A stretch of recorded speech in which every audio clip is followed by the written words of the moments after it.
You know, we all have slips of memory. Go to the grocery store, you forget to buy the container of milk your wife wanted you to buy. It just slipped their mind.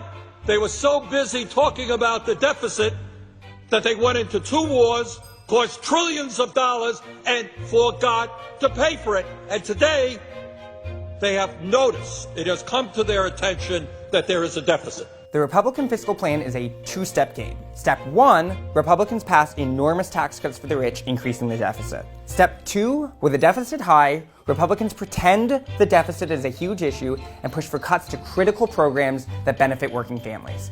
They say, gosh, the deficit is just so big right now. We just have to cut Social Security, Medicare, Medicaid, and nutrition assistance. We promise we are very sorry.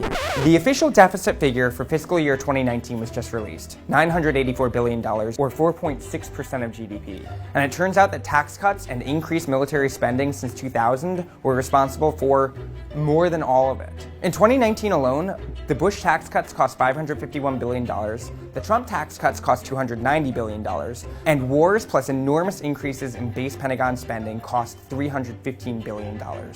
In total, that's $1.2 trillion. But despite what you hear ad nauseum from Republicans, we cannot continue to rack up the debt at the rate we are. Deficits and debt just aren't that big an issue. At least not in the way Republicans talk about them. But while federal debt has grown, the country as a whole, including the people in it, gained even more than that in assets. In fact, our country's wealth divided by the total number of households comes out to more than $750,000 per household.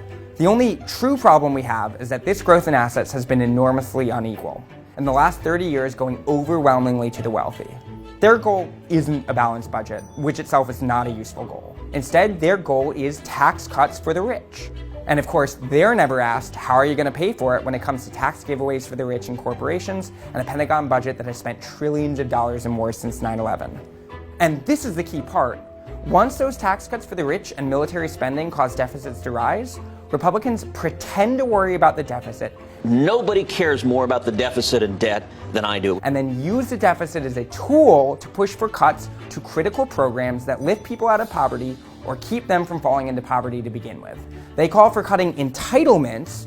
Medicare, Social Security, and Medicaid. There's been a bipartisan reluctance to tackle entitlement changes. Rather than cutting programs that we all rely on, and rather than bestowing more tax cuts on the rich, we should be working to promote fairness.